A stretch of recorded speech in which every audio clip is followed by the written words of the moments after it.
Welcome to the Cozza Lawcast, where life, business, and the law collide. And now, here's your host, attorney, and founder of the Cozza Law Group, Rocco Cozza. Well, welcome back to another episode of the Cozza Lawcast. I have the privilege of having Kiana on, who's a friend, client, just a super interesting person. And I've told you a little bit about the podcast. What we do here is we like to bring interesting entrepreneurs, business owners, just people in general to tell their story. And you, in my opinion, are one of the most interesting people I know because you're all about disruption, right? And we'll get into that. But for the audience, the people that don't know you out there watching, give us the 30,000-foot view of your story. How you were in corporate America and how you transitioned to where you are now. Absolutely. Cool. Well, first of all, thank you for having me. This is really exciting. And so I left school, got out of school, was all about economic development, strategic finance, went down that path, went into private consulting. Okay. And I was with that firm for almost 11 years. So that was like a majority of my career. And along the way, I started to notice things that I thought were broken, especially in kind of the people part. Okay. In the company itself or just in that bureaucracy of corporate America? Yeah, I would say corporate consulting. And then that specific field was civil engineering. Oh, yeah. So you can understand there's, types of individuals. Yeah, different mentality. Yes. Yeah, absolutely. Mm-hmm. So when I saw these challenges, and I worked with some people individually, kind of unofficially, and noticed that I was really great with our clients and really great with our employees and liked to kind of be in and out of different things. I didn't want to sit behind a desk and just do financial analysis. Okay. And after almost 11 years, I was like, that's it. I can't disrupt what's happening here in a way that's going to serve this organization. So I'm going to take my ability to blow things up and rebuild them in a better way somewhere else. And I didn't necessarily find another corporation, and I was kind of pretty sure. Well, let me ask you a question. Was there a moment, because I think that's an important piece, right? You kind of had this epiphany, like, I can't do it here. Yeah. Was there a moment you remember, like, was it just something that built up over time? Because like my story is I left corporate America too, and to do this, and I had a moment. I know my moment when I left. It was like a trigger. I was hedging for a while. The trigger happened. I resigned. What about you? Did you have that triggering event, or was this really just a slow burn? I would say more of a slow burn. Okay. And the irony is that my first job out of school, and I'm still friends with my mentor, and my boss there. Okay. And she's like, you always said this. You always said, I just need to go out on my own. I just need to. And this was literally my first job out of college. And while I was then I got my MBA. But I've always known that. And I think I thought I needed to fit into this box and climb this ladder. And it was leaning up against the wrong wall. But why did you feel that way? I'm curious. Like, why do you, is that just the mentality of going to school, getting a degree? Is that just my parent, it was like, you get a degree, you want to go get your master's. Sure. You want to go to law school? Yep. Okay. Then do that next. I took the first job I was offered. First interview I went on, they offered me the job on the spot. I was like, hell yeah, this is awesome. Right. But now I mentor other people and I make sure to tell them, watch that. Don't necessarily do that because there might be something, just because it's offered to you doesn't mean it's the thing that is the right fit for you. Okay. How's someone, I know we're kind of jumping off. No, course, I love it. It's perfect. How is someone supposed to know that, right? Because I mean, I don't think, when you, like, I remember when I graduated law school, right? I got offered a job and it was a great firm. I enjoyed working there, but I really only worked for two people. And I didn't have the visibility to know that I wouldn't gel with anybody else. So how is someone supposed to know? Like, what do you tell these people to figure out, like, how to determine if that first job, just because it's offered to you, whether it's going to be the right one or not? Well, how do you build self-awareness? That's a great question. Why don't you tell me? Well, I mean, so I always knew, even back then, that I wanted to just be able to do it the way that I saw. Okay. I consider myself neurodiverse, or just like have my brain works in different ways than the majority of humans. I would say that you're also pretty neurodiverse. Okay. Yeah. And this is something that awareness is growing around as well. And I think that the system and our culture and a lot of the like higher ed and other things are built in a way that works for a certain brain and a certain mind. I agree. I think going and getting a job and climbing a ladder and doing all of these things, going through the process and the steps wasn't the way that my brain was going to thrive. Okay. So I would see opportunities to make things better, but it was like, no, chain of command. Yeah. Or, we'll just wait your turn or earn your stripes. I'm like, no. And we're seeing that now where people are like, fuck it. Yeah, right. I don't need to do all that. I'm going to go build something. I see, my brain sees, I know like that. Yeah. So, and it's funny hearing Melissa. I didn't remember that. Melissa told me, she's like, you always said you wanted to go do your own thing. Yeah. It just took me many, many years to be okay with taking that risk. Yeah. To be okay. Like, I had a little tiny runway. I caught like a parachute with a bunch of holes in it. And I'm like, this should work. This should get me like eventually somewhere kind of safe. And in truth be told, like I'm still kind of on that journey. Like I'd left without another job lined up. Yeah. I left with a concept of what I wanted to create and what I wanted to do in the world. But as I've been on this journey over, I guess it's been like a year and a half-ish, coming up on, wow. Yeah, right. It's crazy Goes when fast. when I say it out loud. Yeah. And it's this whole journey has been more about discovering and picking up different things. And I'm not doing one thing.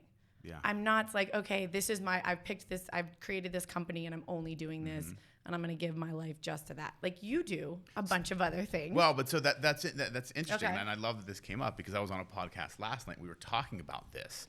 And I really said, when I left corporate America, right, I resigned in 2018 from the job I was in. And at that point in time, I was speaking, I was doing like business coaching, I was doing a bunch of other shit. And I couldn't really figure out what I wanted to do. When I saw the most success in my life, the most success in my business is when I got really focused on one thing. I stopped chasing the rabbit. That's what we were talking about last night. And I think that's the struggle with entrepreneurs, right? We get an idea, we see an idea, and we just want to execute on it. And we start chasing. I know, at least for me, I had to eliminate some of the rabbits and say, and then build this. And that's what we're doing here. Like I see what I want to do here. We're building something different. We're building a different environment, a different way to practice law. But for me to do that, I had to get rid of a lot of the shit. Yes. And that's really and I think, and you're a little bit different than me, obviously, because I think you function better with a lot of irons in the fire. That's kind of how I see it with you, at least the time I've known you. Yes.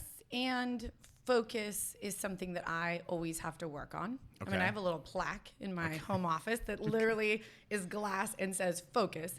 And it just coincidentally is the same colors of my like Crowd is Connecting logo. Okay. So no, focus is a real thing. I think for me, all of the things that I'm doing have a thread. They're connected. Yeah. Yes. I would love to go out there and speak. Sure. Maybe one day. I think I'm working towards building out the Disrupt to connect. That's going to be a concept that I put out into the world. And maybe one day I'll go speak on it. But for right now, the things that I'm involved in are my way of giving back to the communities that I care about and to the people. But there is a common thread between all of them. So let's talk about some of those things you're involved in. So you have the consulting, right? So that's the first thing. So let's talk a little bit about that. So how did that get started? And really, where is your focus with that? Because I think it's what you do is really interesting. Focus, back to your word. Yeah. I should have you should have brought the plaque, and we could have said it right here just so you could stay on focus. No, but it's good. I'm curious, like where you're gonna take that? Because I mean, I think you have, and you and I have talked in the past about like how you work with executives, how you coach. But I think you have a really interesting perspective on life and business, and I'm curious like where you're going with that right now. Well, and that's iterated. Yeah. Okay. Like that's iterated multiple times. And this idea that you pick something and that's the thing that you're always going to do and it never changes. I think that that's just a false, some false sense of security or like, okay, I've decided. And some people, maybe that happens. They come out of the gate and they're good to go. Sure. For me I think when I first incorporated Gratis Connecting, it was Gratis Consulting. So it even was. the name, it was. Mm-hmm. You helped me with that. So in the beginning, I was like, it needs to be consulting because that's what people understand. And that's what, even if it's coaching and if it's something else. And then I realized, it was like, hit me. No, this isn't consulting. Yeah. There's a big difference between coaching and consulting. So what is that difference? Because that's a distinction people have they love a to very blend it. hard time to make. There's a big difference. And I know how I articulate the difference, but how do you How would you define the difference or describe the difference? Excuse me. It's who's the expert. Okay. So in consulting, you're the expert. You're directive. Okay. You're providing everything. It's not necessarily just a framework, but you're literally walking your client through how to do it. Yep. Okay. The expert with a coaching relationship is the coachee, is the individual. Mm-hmm. They're whole, they're brilliant, they know everything. They just have it maybe hidden or covered, or they just haven't seen it the way that other people see it. So interesting. You're not the expert. They're the expert. I mean, some of my mentors, the best coaches are the ones that do the least amount of work. Yeah, that's so true. And I like the way you describe it a lot better than how I describe it. I always say consultants are paid to get results. Coaches are paid to help you get results. Like that's how I look at it. Like it's if you hire me as a consultant, you have a problem that I have to solve. I give you the solution. I walk you down the path. Here's how we solve it. If I'm a coach, I help you find the solution. Right. I just give you tools, techniques, and guidance along the way. But I like how you do it. The expert, I think, is a way better way of explaining it. So I'm going to steal that from you. Go ahead. I just came up with it on the spot. I don't know if it belongs to somebody else. Well, it's just like, we're going to trademark it, copyright it. After this meeting, we'll sign the engagement letter. We'll be good. Perfect. Okay, TM it all over. Yes, absolutely. Okay. So what types of people are you working with? So that has iterated. Okay. And I kind of have gone down some paths that turned out not to be a good fit for me. Okay. And I consider rejection as redirection. But that was a hard thing to kind of come up. Rejection as redirection. I like that. Okay. It's just that, like, think about coaching, right? I mean, it's a shift in your framework. It's a shift in how you view things. Yeah. So we can constantly have this negative view on the world and everything that's happening to us, external locus of control. Yeah. Or we could say, all right, well, that really sucked, and I'm going to look at it. What did I learn from it? Yeah. And I didn't get rejected. This was just redirecting me to a better location where I need to be. My journey was just like, oh, dead end. And Kiana, you didn't know that the dead end was coming, but we're going to shove it down your throat so you really get it and go somewhere else. And I truly believe that the things that happen to us or that the things that we encounter are all just gifts. And that's why gratitude was such a big piece, like finding the gratitude. And I talk about grit, and we can go into that, but the G in grit for me is gratitude. Yeah. And gratis is the Latin root of gratitude. So I mean, it's extremely important. And I think, the journey of an entrepreneur, I think the gratitude gets lost along the way. Because you're just so in it every day. Like you're in the shit, you're operating. And I find myself like that. We've built something really cool here. We have a great team. We have awesome clients. I just love what I do. Sometimes I find myself just in it so much, I don't ever take that step back to say, wow, like I'm really grateful for where I am, for building this and for the people around me. And I think as an entrepreneur, you have to really force yourself to stop because that's important. It gives you perspective. And that's why I think working with a coach, like you said, like that's the biggest thing that's changed my business is working with a coach. And I still work with him to this day. I'll continue to work with him for as long as he allows me to because it's so important. And I think some people don't understand, and it's hard to articulate because people are like, what does a coach do? Like, what, they think. Well, they think there's something wrong with them. Like, I don't need any coaching. Right. It's not therapy. I'm good. Well, yeah. Or they're like, and there are a lot of coaches out there, I think, that, I mean, they're just, it's saturated. Yes. And not all coaches should be looked at equally. Correct. And that's a huge problem because I always joke and say, and not taking a shot at the younger generation, but you'll see the 23-year-old business coach. I'm like, well, you're still wet behind the ears. Like, what real world experience do you have that you could coach me, a 43-year-old? I've been in this business 20 years longer than you. Like, what are you? Maybe it's a different perspective. Yeah, and I will challenge you on this please do. Because I'm coaching people that are older than me. Yeah, but you have life experience. Yes. You're younger than me, but not much. Thank you for that. Totally kidding. Just for clarity. Right. Yep, you're in your 30s still. You're in your 30s. Yeah. But challenge me on it. I'm curious. Well, because I think that a part of coaching isn't always about so you're going to help. I mean, if you think about like the way we just talked about coaching, there are, again, same thing. If you're a business coach, mentor, and your coaching style is very like, here's all the things that you need to do. It's very tactical. These are the steps, like I think that's one type of it. But if we're really looking at coaching at the core, it's more about your ability to listen, your ability to pick up on nonverbal cues, your ability to hear the change in breath, your ability to like listen so acutely that somebody says something and then they say almost the same thing, but it's totally different. And then you pause them and you interrupt and you repeat back, reflecting to people and inquiring. People talk about powerful questions. I'm kind of on the fence with that. Again, there's all sorts of areas of thought on this, but it's more moving questions. So questions that move the individual. I had a coach mentor share this with me and I loved it. He's like, it's like a kaleidoscope.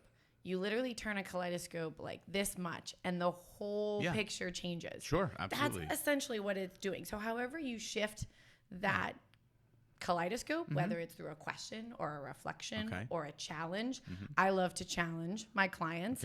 There's no BS. I don't have the need to please them. I want to meet my clients where they are, but I'm not a good fit for somebody who wants to move super slow. Like I'm going to move fast and it's just, and this is like, again, there's a coach for everyone. Right? Of course. There's a number of them that are out there. There better be, right?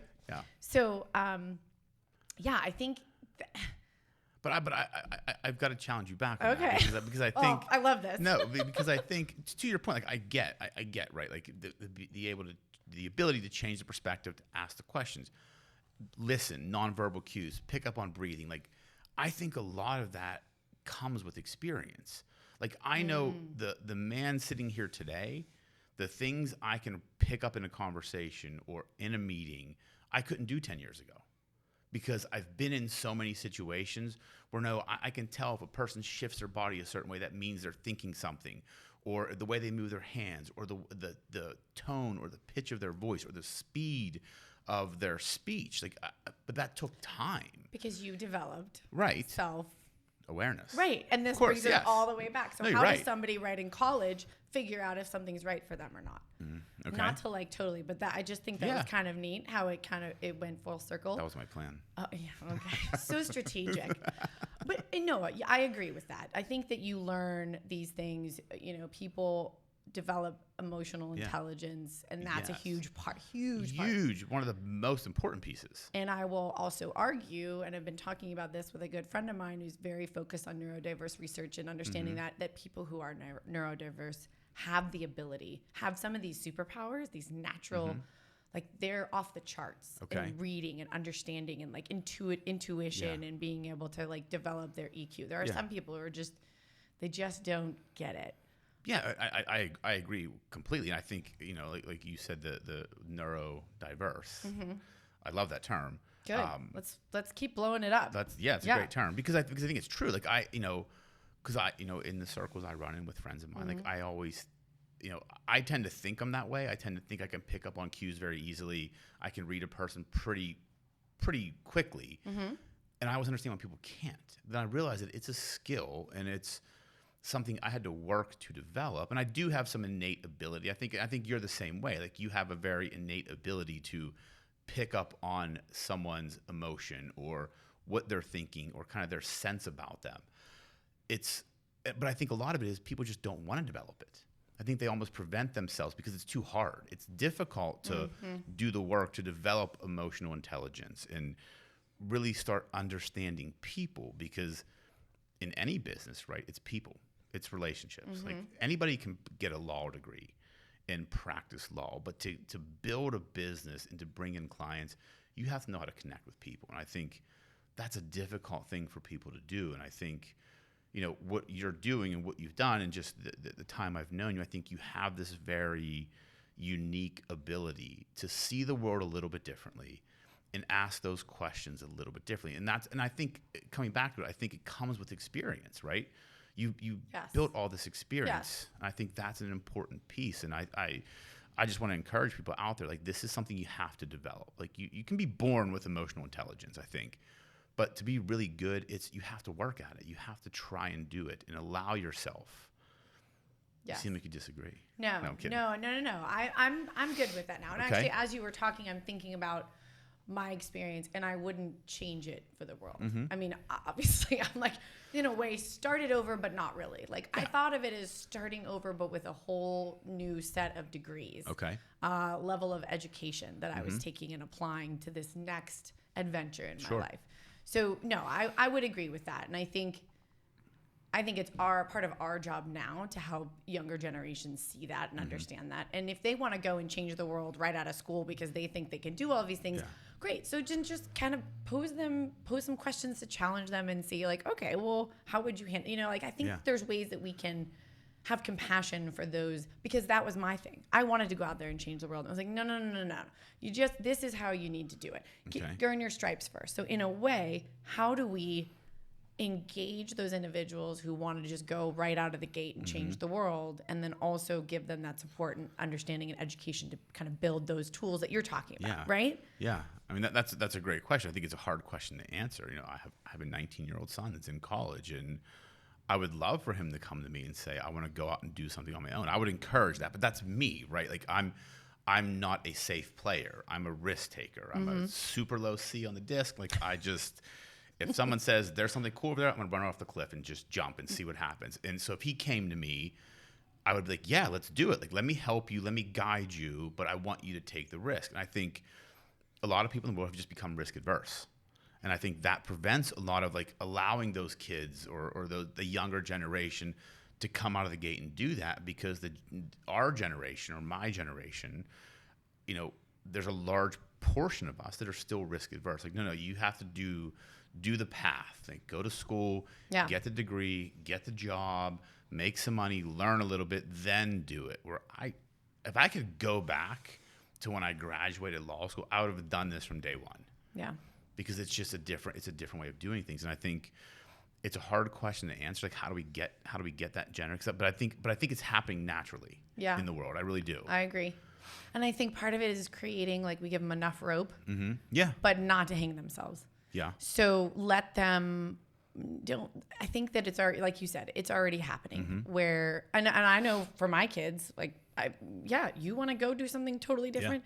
See if you can get through high school. Like, see if, you got to do that, I think, at least. And I'm not attached to college or graduate school the way that, like, my parents were with me. Like, you need to do this. This is the way. Because now companies don't have, I think for inclusivity, they're not supposed to say that a college degree is required for certain jobs. So I don't have to go into this, but my understanding is that that's changing. So as that shifts and college degrees aren't required anymore, because a lot of times you were doing it because that was required to get the job. Yes. So if we can create spaces for them to learn some of these skills as they're learning jobs and as they're going and trying things, like give them enough room, like a container. Yeah. I don't know. Recently, I had this idea, and I'm not executing on it because I have enough going on. Talk about focus. Yeah. Yes. But it was, what if, maybe it's not even post-tech school. Like, what if after high school, you can go, we have these companies that are all on board, and they have these programs. It's more than an internship, more than like a work study, but it's actually, you go and you work with the company for a year. Maybe you go to different departments, and there's certain individuals, leaders, manager, I like the term leader, in the organization at different levels, that is not only teaching these kids the skill, but they're teaching them about emotional intelligence. They're teaching them how to read a room. They're teaching them. And so that's the education. Because there's all this, I see on TikTok all these things that you don't learn in college. Like literally all these shortcuts in life that and this is what our kids are learning and reading. So I think, and this goes to the whole thing about disruption. Like things, like we're coming out of one of the biggest disruptions that we've had in maybe our lifetimes. But 100%. There's been other disruptions. The internet was a huge disruption. Now I'm young enough to feel like that was just kind of always there. I feel like the internet has always been there. No, I remember my first email address when I was in college. I'm like, what is this? So what was the actual year that the internet came out? I don't know. Do you remember? Because I don't remember. I know in high school I didn't use the internet, and I graduated high school in '95. I know when I went to college, I went to W&J, and so we had chat rooms. I remember going to the computer lab and getting in chat rooms and just talking to random people. Yeah. Like, this is ridiculous. Like, why am I doing this? And then we I started. had friends. I had friends all over. I mean, we met people. Like, we met people from schools that went around here, and we would come hang out with them and, do different stuff. But it was, I guess that was the internet then. And then I really feel like it wasn't till like my junior or senior year was really when you started seeing like the AOL, the Napster, like all of that type of. That's really what I remember. That's what you remember about. Yeah, but I do remember time before the internet. I remember going to the library and using books, to write papers. I did that in law school too. But yeah, I mean, that was a disruption. But I think, looking at 2020, like I think in my lifetime, I mean, I lived through 9/11, right? I mean, we've had some major things happen in our lives, but 2020 caused, in my mind, the most disruption worldwide, because I think people had to learn a new way to operate. And I think we're going to see over the next 18 to 36 months a complete shift in the way companies operate in the world. And I think it was a huge disruption. So I think you coming into this disruptive space, I think you're doing it at the perfect time because it was naturally disrupted, and now you're kind of helping people and companies facilitate more disruption, if that makes sense. Yes, actually, that's exactly what I'm doing. Yeah, so spot on. So the idea is tech companies, younger companies. I'm really targeting like less than 10 years old. Maybe they're startups, but like they're funded startups, let's say it that way, right? And they have this idea and they're going to be scaling quickly, and they really care about their core. They understand that people are first, the human first whole concept. Like, we care about our people and our purpose. And Simon Sinek talks about a business is not there to make money. Gas is money. You need it, but your purpose is not to use gas. Like, I skipped a part when he's talking about, like, as if you think of a car as a business. Yeah.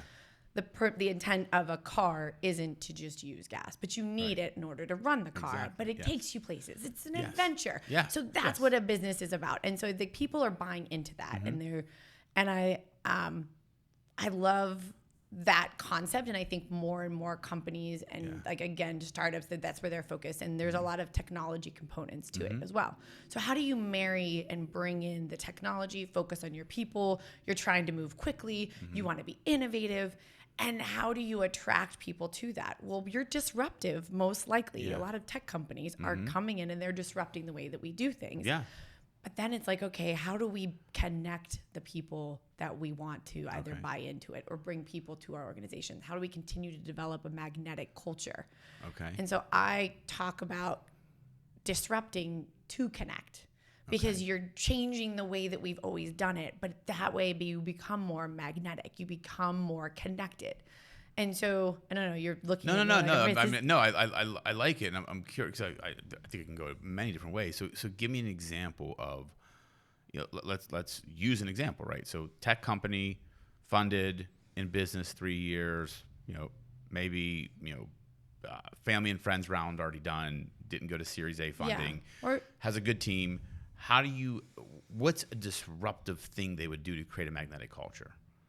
Well, so part of it is I extract the leaders out of the organization and work with them one-on-one. And then it's a hybrid model where one-on-one, and then I have a group concept, which I love because there's something magical that happens when a bunch of these leaders get together in a room and they disrupt each other in a way where I facilitate. It's kind of like, all right. Think about a building or a bridge, and there's a little bit of an earthquake, and you identify a weakness in the bridge, and then you can reinforce it before it falls apart. Okay. So it's a little bit of a shake, but it's not like I don't know, what are the really high ones off the charts that used to happen in California all the time when I had family there? Yeah, I don't know what they're level. Called, yeah, okay, you know what I'm talking about. So it's not one that's gonna like make the bridge. Scale. Yes, it's not off the Richter scale. I'm not going in there and blowing that up yet because I want to build this with these individuals. Okay.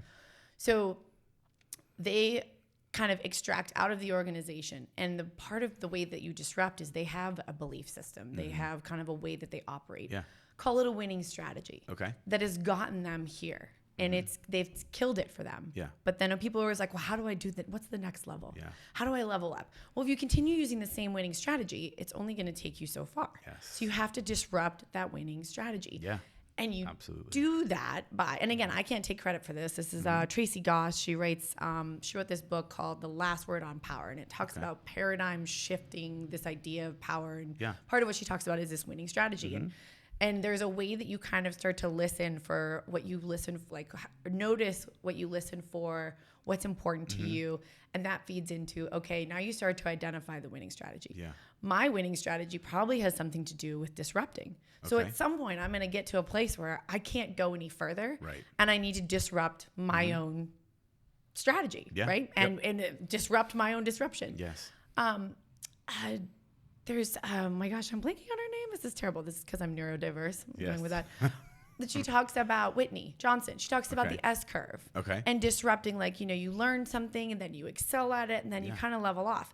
At that leveling off point, she talks about disrupting yourself again. Yes. So that then you're constantly learning and growing. So those are the types of individuals that are like, yes, I need this. They realize that they've gotten this far because they kick ass, but they need somebody else to come in and kind of like reflect back to them or challenge them a little bit. So that's my vision for I think that's spot on, because I think that's just growth of a human being. It's to really grow, and I noticed that, like, looking at my own journey and just the things I've been through. Like, you get to a certain point, you have that hockey stick, you go up, you master this, then it's like, oh shit, like I'm here now, like what's the next thing? And I have to do things. I have to become a different person at that level. Like, you have to disrupt yourself. And I always say to myself, to get to X or 10X, I have to become the man that can be 10X. Like, who I am today isn't the person that can grow this firm to $100 million firm. Like, I'm not that person right now. I have to become that person. I have to disrupt the way I do things, disrupt life, disrupt thought patterns, operational, consistencies. Like, there's different things you have to do. And I think entrepreneurs get scared of that. Yes. Because they get comfortable and like, this is easy. Like, I'm crushing it. But then they level off, and it's like they don't want to disrupt because they fear they'll backslide. But it's really, to your point, like, I think that disruption is so key, because that's how you accelerate to the next level. And it's I've watched it in my own life. I've watched it with people I know, and it's a powerful thing, but it's scary as shit. Yes. That's what I was going to talk about. Scary and fucking uncomfortable. Super uncomfortable. Like, people don't like to be uncomfortable, especially when you've been successful. Yes. You're like, I figured it out. Yeah. I know what I'm doing. Yep. Well, and there are a lot of people out there that are okay with where they've gotten. Yeah, people are okay being okay. Right. And that's you? Not us. Cool. Like, no. Like that. No, you and I are kind of cut from the same cloth. I agree. It's true. It's about, I always, and I use the term Ed Milet always use. He's a big motivational speaker, great guy. Yeah. He used the term blissfully dissatisfied. I said, that's how I live. Like, I'm blissfully dissatisfied. I don't ever want to be satisfied. I don't ever want to be content. I always want to be able to push myself more, become more, do more, create more. I think a lot of people, when they get to a certain level, they just become satisfied and complacent. Yeah. And then, because that's easy at that point in time. But to really, I think, to live the life we're all meant to live, because I think we all have a path we're supposed to be on. It's just our choice to find it. Yeah. You have to get uncomfortable. You have to, like, walk into the jungle and really, without knowing what's on the other side, and just walk through it with the hope that bliss is on the other side. I think that's a scary thing for people to do. Or that you'll be redirected towards bliss. Yeah, exactly. Again, like, you're going to run into some rejection. You're going to run into some challenges. And when you continually run into shit, I believe that's the universe telling you, like, hold on a second. You're not aligned. You need to make a shift here. Okay. When things become effortless and just start kind of like falling into place, Yeah. then you're on the right path. I don't like to use the term right and wrong, but you're on a path that's going to serve you. Let's say it that way. Okay. So, and when you're talking about, like, sometimes walking through the garbage and walking through the shit, and finding the gratitude that we talked about on the other side of it, and pausing for a second and being like, in the middle of this, when I was in the fire, I wasn't like, oh, let me find the gratitude. This is so amazing. I just got rejected all over the place. I feel like absolute garbage. I spent all this time and money and energy going this direction, and now everything is, whatever. But it still led you somewhere else. Yeah, and then finally, and I hear time and time again, thought leaders all over, people in general, they wouldn't change a thing because it brought them to where they are now. Yeah. And so when you're in the middle of it, and they always talk about, like, think about a time when you thought you were at the end of something and it was so emotionally just hard, all of the things, right? Relationships, jobs, whatever. Yep. And then you're so thankful that happened. Yep. Right. So go ahead. No, I was asked that question last night. Like, do you have any regrets? I said, no. Like, because I wouldn't be who I am today. I said, if I went back, would I do things differently? Maybe, because I've learned. I'm more educated. I'm more wise at where I am now. I said, but I have no regrets. I said, because that got me to where I am. And like, you have to go through the shit.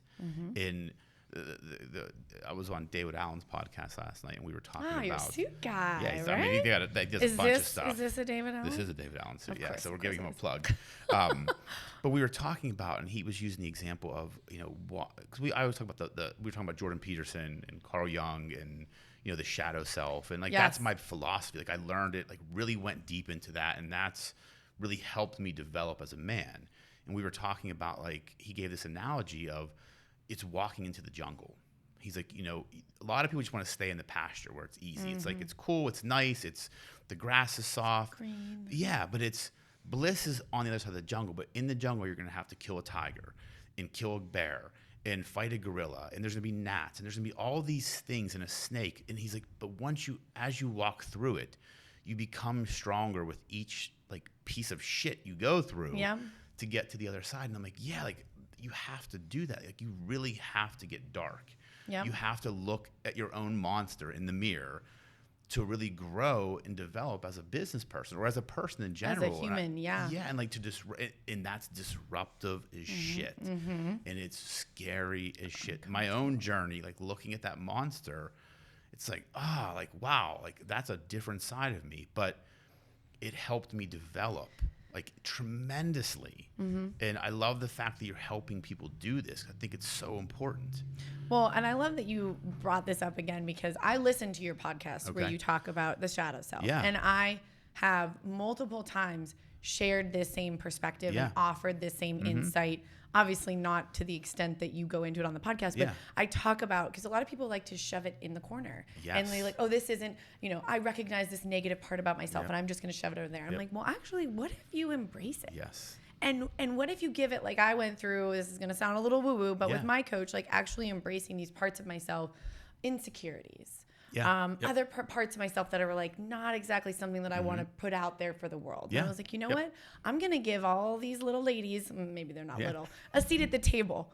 And they're here. And so when we don't try to shut them out, to your point with shadow self, like, and I've offered that same insight. And this is exactly it. This whole like cycle of the growth and development, and anybody who tries to like compartmentalize and you can't. I mean, what's Jung's famous saying, to become whole, you have to embrace the shadow because that's part of who you are. And I know my own self, I kind of shoved that in the corner for the longest time. Like I'm not. That's terrible. I shouldn't be that way. You were judging yourself. yourself. I was judging myself. You were letting the systems of society. Exactly right. Yes. I mean, you're right. It's the societal norms tell you have to be a certain way, think a certain way. I'm like, okay, I get it. But then I'm like, there's this whole other side of me. And then when I really explored it and kind of looked into the abyss, and you realize that, okay, like that's a powerful side of me. You just have to harness it differently. And I think when you can embrace that shadow self and that darkness that we all have inside and feed it, but feed it in the right way, it makes you a very powerful human being and a whole human being, which not many people become. Yeah. Because it's that journey is fucking scary and ugly. And you got to get down and dirty and look yourself in the face and say, wow, you're a piece of shit. But you've got to embrace it. And I think... Well, and I would say don't beat yourself up over it. You don't call yourself mean names. But no, I didn't that's why not everybody is gritty. Yeah, right. Yes. Because, 100%. I mean, Angela Duckworth talks about gritty is resisting complacency. Yeah. And what you're talking about is being willing to resist what's no longer working for you, serving you, or to have the awareness, like, wait a second, I want more. Yeah. I want more joy. I want more, what did you say, bliss? Like, whatever. There's something else. I need to be living in a different space. And that is what motivates us who are gritty, who are resilient, who can we want something else. We just, and so we're willing to take the risk. Well, and grit is that comes back to that whole being blissfully dissatisfied. Like you have to be gritty in life. Like you have to be willing to just punch it out and do the work and, kind of go through the crap to get where you want to go. Because, life, you could make life as easy as you want it to be, but is that the way you want to live? And some people do, and that's okay. Like some people are cool, like 9 to 5, like that's what they want to do. Right. They're good. And I'm like, that's awesome. Right. That's you. Like I know myself, like I'm not even anywhere close to where I want to be in life. And I know for me, like I have to just keep pushing forward. And it's, this conversation is super interesting because I know we've talked about this in the past, but I mean, I like it. But so I want to kind of lead into some of the other things you're doing, right? So talking about like failures and the darkness and the shadow, like you're doing this thing called fuck up nights, right? So explain this a little bit. Okay. 'Cause I love it. Well, thank you. I'm super excited about it. I don't even remember how long it was ago. Probably within the last year, I learned about fuck up nights from a woman actually in Canada who's a friend of mine. I met through a training course, and she was like, you need to check this out. Okay. And so I looked it up and I loved every minute of it. They are actually a global movement that started, I want to say like 8 or 9 years ago. 5 friends got drunk on mezcal and they were like, why does everybody only look at the Zuckerbergs? And this is in a little video clip and I can share it with you. You can put it out to people. But and I've watched it so many times that I basically have it memorized. Yeah. So they're like, what, the Mark Zuckerbergs of the world. We only look at the huge successes and everybody's always thinking like, oh, how do they do all this? Nobody ever looks at how many times they failed. Yeah. And nobody ever stands up and shares their failure. Yeah. And a big part of how I like to connect with people is with transparency, being real. Yeah. And authentic is getting used a lot, but it's real. Absolutely. Genuine. Yep. Being true to yourself, owning who you are, back to your shadow self, like acknowledging this is who I am, this is what it is, and standing up. Well, so let me back up. So fuck up nights, actually, you can get licenses. There's one license in every city. Okay. Miraculously, Pittsburgh was still available. That's crazy. So I applied and they gave me the license, and now I just get to fuck up things in a really positive way. I love it. So positive disruption. Yeah. And it's an event where people come together. 3 or 4 hook speakers will share their stories of failure. And I say hook, meaning like I work with them on how to present. So think of it as like a mini TEDx event. Or there's actually something here in Pittsburgh called Disrupt HR, which is the same kind of thing. You can get licenses in different cities, and that's just for HR professionals, which is almost everybody because we're all human and we all deal with humans. So I mean that's a whole other conversation. I am the HR department. Well, yeah, exactly. So and it's similar in that you have, I think they have a different format, but people get up and share their stories of failure in 7 minutes with 10 slides. So it's short, and there's 3 or 4 of those. There's also a huge fuck up wall. That everybody coming to the event writes down on a Post-it note their biggest fuck up. Oh, I could put plenty on that. Well, and I was going to ask you at some point, so think about it. Your biggest, like the biggest one. And maybe you can even be one of my speakers. I mean, we don't want to spoil it. Yeah, no, I have plenty. Yeah. Plenty of big ones. So everybody shares their biggest fuck up on the Post-it note. Then we pick 3 or 4 people, they stand up. And it's really just like when people break down that wall and just own their shit a little bit and stand up there and do it, there's a connection that happens. Again, we're disrupting to connect. And so, and I hear about these events in other places. There's over 300 cities in 90 different countries. Wow. And when you watch the video, it ends with fuck up the system. Yeah. And so for me, of course I read it or saw it and I was like, I need to do this. Yeah. I've actually tried to part with some other people in the city and they're like, oh, I'm sorry, I can't do anything with fuck up.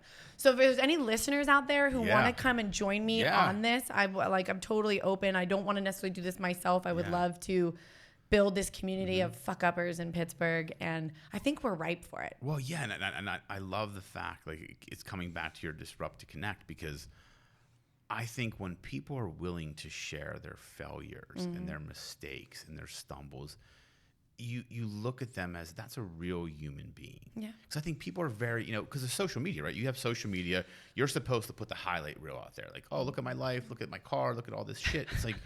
Also, the people I connect with the most on social media, motivational speakers, are the ones that share the shit, like the struggles. Like, hey, I'm having a bad day, like I'm pissed off, like I'm stressed, like my kids are driving me crazy, like I screwed up this business deal. That to me is how I connect with people, and I tend to do that just in the way I operate as a lawyer. Like I don't I don't pretend to know everything. Like there's plenty of shit I don't know. I admit my failures and fuck ups. And I think that makes people connect because I'm just a real person. I'm just like anybody else. We all fuck up. We all have mistakes or make mistakes. We all have failures. It's just being comfortable enough to admit it. And I think that the platform you're creating or licensing here is extremely important, especially in the stage of the world that we're in right now. Or it's just posturing. Yeah. I mean that's what you should call it. Fuck posturing. Well, I can't. Yeah, I have to be very careful. But that's a good point. Yes. And Too many people want to posture. You're right. And they do, and that's fine. I've come to the conclusion that as much as I want to change everybody for the good of everything, I can't. Yeah, and there are some places where I go in with my disruptive, innovative, like, oh, what about this, and it really scares the crap out of people. Yeah. And I've spent actually this year walking away from things where my natural superpowers, like disruption and innovation, weren't embraced because it just was too scary. It made other people feel uncomfortable. Yeah. And rather than being like, wait, no, I'm on your side. Let me convince you why. No, I was like, you know what?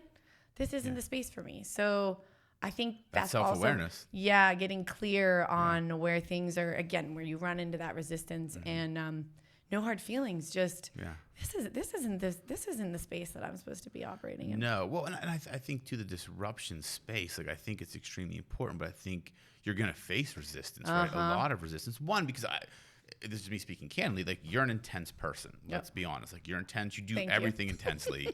You know, it's 0 to 100. There's no in between, right? I mean, I've known you for a few years. Which is a great way to operate. But if someone's not ready for that, they don't know how to take it. And then couple that with, I'm also going to talk to you about disruption and just fucking shit up. And they're like, wait a minute. Like it's like their mind explodes or their head explodes because one, you're operating at such an intense level and at such a pace that most normal people can't keep up with. Because the way you think and the way you perceive the world and the way you take in information is different than a lot of people.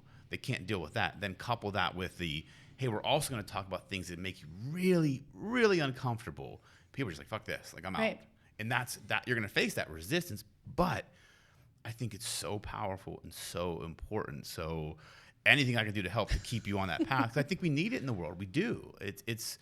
I love it. And the whole fuck up night concept, I think, is really cool because it gives people that platform to really get vulnerable. Yeah. Be open, be real, like we all screw up. And have empathy for each other. Yeah, exactly. Well, that's what's gone in the world. Like people are just so, I don't even want to get into it, but I mean, let's focus on the positive of the memories. There is hope. There is hope. We're going to have fuck up nights. We're going to bring people together. Yeah, we just need to, in the world, like we need to be more empathetic towards one another. We need to be kinder to one another.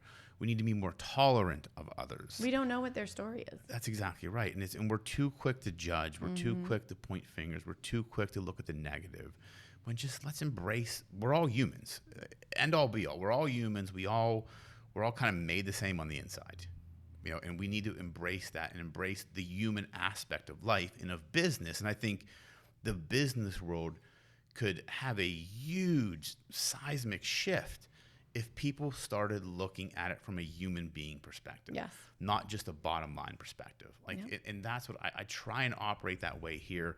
To me, we have revenue goals and financial goals, but to me, it's about creating a culture that is a culture where I want to be in. I want to work, and everybody that comes here, I want them to want to work here. Because if you don't want to work here, or if the culture's wrong, you're not going to fit. So it's about the human aspect to me. And I think if more businesses embrace that concept, I think they'd find a lot more success a lot faster. Maybe I'm wrong, but it's my opinion. No, absolutely. And it's funny, as you were talking, one of my mentor, I don't know how I would call him, not official mentor, but I've learned a lot from his work, and I've taught you about him, Robert Glazer. He talks about a mindful exit too. So even if you do Elevate podcast, right? Yes, if you do end up being in a place where it's not quite aligned with you as an individual, everybody is aware of that, and they want to support you in exiting. Like we don't want anybody here, like what you were just talking about. Then it goes back to also, how do you build a magnetic culture? Yeah. And people talk about the law of attraction. Do they apply that to their companies? Do they apply that to. That's a good point. Like people are always talking about law of attraction to themselves and get everything you want in life. But what if we apply the law of attraction? Somebody also could have said this, and I'm not creating this on the spot, but thinking about this, what if we apply that to companies? And I think it's happening.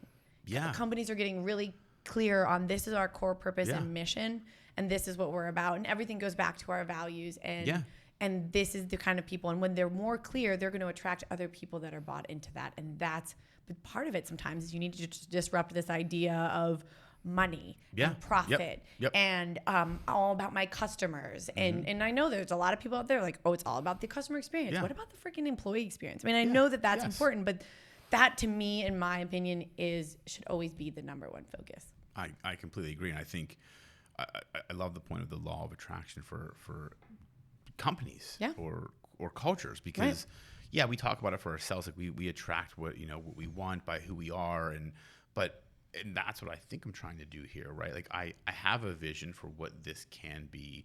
I want it to be completely different. I don't want it to be a traditional law firm. I'm trying to create that culture. And the people that are coming in, and we're selective with who we bring in, because I don't want that culture to get fucked up.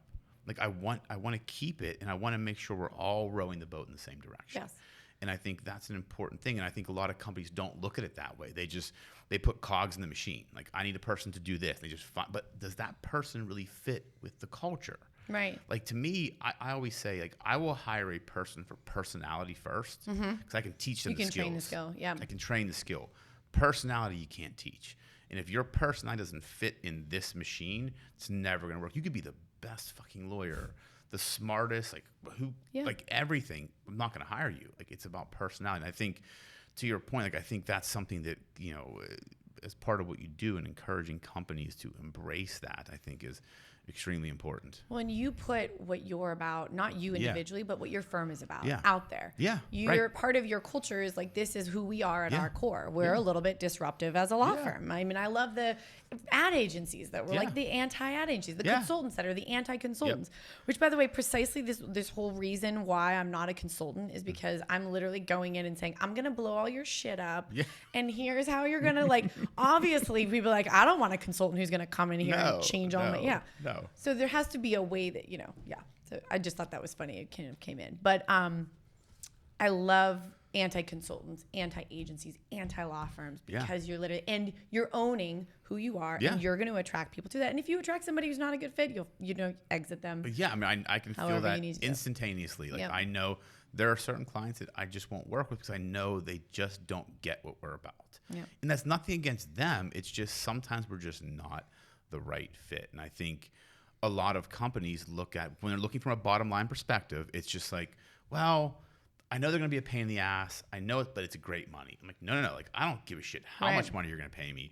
If you're a pain in the ass or we don't gel, I'm not going to hire you as a client. I'm not going to let you hire me. And I think that's something that is important for people to understand, especially as you're growing a business, to really be selective with who you bring on board. So speaking of growing businesses, I know we're kind of running out of time, but I want to talk about the last thing you have going on, which is super interesting. The I always mess it up. The BST Circle. I always want to say BSC. I don't know why, but the BST Circle. So what is the BST Circle? So the BST Circle started out as a couple of friends. Like, I was actually talking to a friend of mine, Alex Trader. He works for TrueFit. And I was like, hey, I really want to start a bourbon circle here in Pittsburgh. And he's like, oh, I used to live in Dallas, and we had this Scotch circle, and everybody would bring bottles in, and we'd do these events. I'm like, all right, let's just get together and let's just build this circle. So we did. We just asked our friends. We got together, and we were doing it virtually because COVID. And we were sampling. That's why I wouldn't do it. Different. That's right. I invited you. You invited me. I'm like, I don't like virtual shit. I invited another friend of mine who was like, 9:00 at night. Oh, I'm already in bed. I was like, all right, dude. But no, it's really about people getting together and wanting to learn more about bourbon, Scotch, and tequila. I used to drink beer and wine. I don't anymore. I kind of slowed my drinking way down, growing up, becoming more self-aware. And then the sugar. Adulting. Yes, it's a real thing. The sugar threw me off. So then I was really just drinking bourbon and tequila. Okay. So I was like, well, we can't have the Bst Circle. Yeah. So best. So it's the best. Although my 10-year-old daughter likes to tell me that I dropped the E. I forgot the E in the word best. Yeah, that's okay. But it is the Bst Circle. And I wanted to grow it. Yeah. I wanted to do more than just a couple friends getting together and going, there's a lot of that. And look down the road of partnering with distilleries and trying to get samples to members, like a membership model. And I decided I didn't want to go down the distribution, especially in Pennsylvania, becoming like an importer, exporter of alcohol. And that's a whole other fun game, as you have ventured into or looked into. So you know what I'm talking about. Absolutely. And I said, well, how do we get people connected and what already exists instead of having brick and mortar in different cities? Because the concept is really to grow this nationally. Yeah. Developing partners with existing restaurants. And so bringing members in who want to learn about bourbon, scotch, and tequila, and bringing more business into our industries that have been challenged and suffering. Yeah. And then the other piece of it is I couldn't just have a company that was about drinking and a membership and making money. Yeah. So I am taking 10% of profits that are made once it's profitable. Yeah, so of course. Once it's profitable, taking the 10% of profits and donating them to food insecurity and hospitality workers aid. That's awesome. Nonprofits. Yeah. So in Pittsburgh, we have like 412 Food Rescue. Yeah, yep. And I'm saying this off the cuff because I know that they have all requirements for how they can take donations, but there's the Pittsburgh Hospitality Workers Aid, 412 Rescue, Food Rescue, the Food Bank, Lisa Scale. So looking at how we're giving back something more than just bringing people into the restaurants. So we're trying to prove concept in Pittsburgh, Pennsylvania, and there's like literally 5 control states. We're, as everybody knows, one of them. So I'm literally doing this in one of the most challenging states. Yeah, Pennsylvania's the worst. But when we prove the concept here, and Pittsburgh is going to help us do this, because I know this is an incredible community of people that like to show look at us. Yes. And look at what we've been doing with tech. And innovation. Yep. Like, we're a fucking cool ass city. Yeah, we are. Absolutely. And I'm not from here, and I've only been here about 5-6 years, but I believe in it. There's a rumbling. There's a lot of stuff happening. I just read recently we're like number 2 in the world for robotics. Yeah. That is awesome. Yeah. So absolutely. Pittsburgh, we're going to do this. We're going to prove that the Bst Circle works.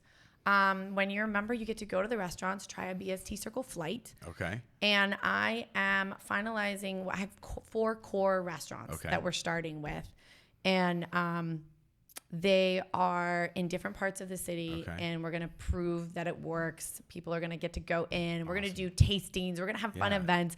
And now people are actually being able to get together. Yeah. I'll definitely join now. Now you will. Yes. Well, and when you travel, should you travel to other parts, then you can go to Nashville. Yeah. Or anywhere. Like, I mean, there's going to be cities all over where you can go to establishments there and be like, hey, I'm a Bst Circle member. That's awesome. You can get a flight. You'll be known. There's going to be paddles. It's going to be amazing. There's all these cool things that we're doing. So, again, it's in the early stages. I'm super excited about it. Do you have a website for it? Yes, I do. Website? bstcircle.com. Okay. I love it. We're actually doing a big combined event with Pittsburgh Young Professionals. Okay. On April 14th. That's going to be 15th, Tax Day. We're going to have. Tax Day got moved to May. Well, so right. Okay. Normal Tax Day. So what's the traditional? Yes, 4/15 traditional Tax Day. We're going to do an event that combines BST and PYP. Awesome. So if you're a BST member, you can come. Okay. And it's going to be in person. We're going to do a pop-up bar. We're going to make the income tax cocktail. Okay. Cecil Usher with Mindful Hospitality is coming on board and helping out with that.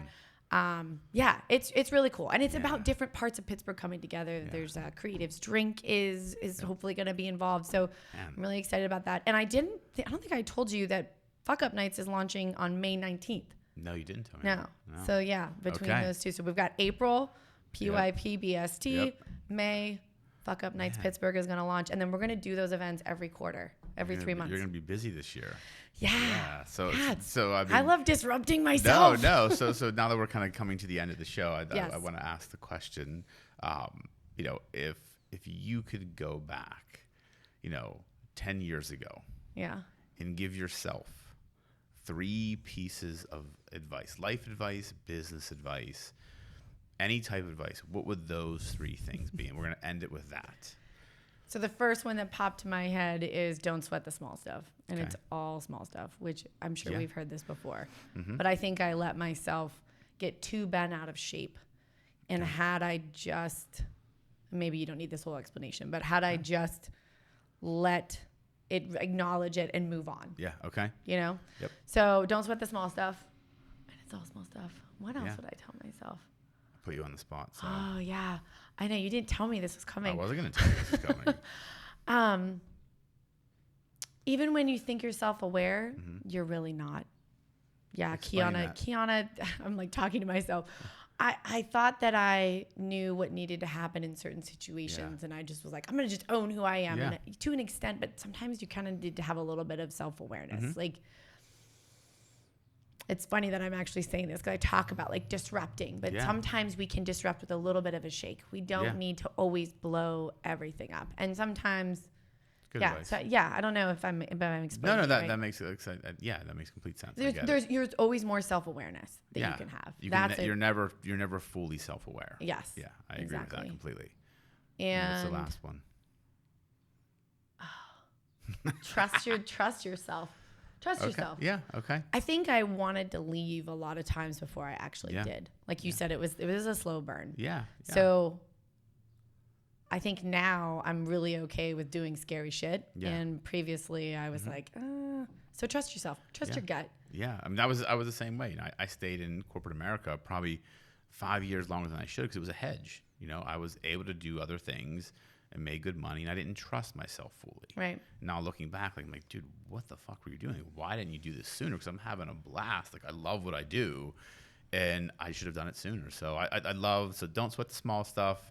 You're never fully self-aware, and just trust yourself. Yes. I love it. That was awesome. So can I ask you a question, or are we totally No, yeah, no. So I have been asking this question, and I really love it. What would be the title of your autobiography? I can make a million titles. What would be the title? Yeah. What was the first one that popped into your head? What the fuck, dude? Like that's what first popped into my head. Because it could be taken so many different ways. Like so many different. What the fuck, dude? I love it. Like, what the fuck, dude? Like, that's what it would be. That's WTF, dude. So if you know someone that wants to write my 43-year-old autobiography, please let me know. That's a good question. Like, I like it. I really like that question. So mine is, we always have a choice. Yeah. It's just, what the fuck, dude, is the first thing that came up. It's just because there are sometimes I say it to myself, I'm like, what the fuck, dude? But that's you disrupting yourself. Yeah, exactly. That comes full circle, and that's really what it is. It's We're all connected. I am the person that disrupts myself constantly to grow. I have to get to grow as a person, to grow individually, to grow, in a business. You have to and I've learned that, like, I have to disrupt myself, and it does. You do get to those moments. You're just like, I'm either saying it to myself or other people are saying it to me. Like, what the fuck, dude? That would be the title. So I love it. Awesome. Well, thank you so much for being on the podcast. This flew by. My gosh. Yeah. I mean, we'll have you on again. Don't worry. So this is fun. Like, you're a great guest. So I will put all of your information on social media when we share this. It'll probably air in a few weeks. Okay. But yeah, thank you. And we'll share the Bst Circle, the Fuck Up Nights. We'll do all that. And I love it. Thank all of you for watching and tuning into the podcast. And we'll see you on the next episode. Thanks for listening to the Cozza Lawcast, where life, business, and the law collide. To find out more about the Cozza Law Group, check out www.cozzalaw.com.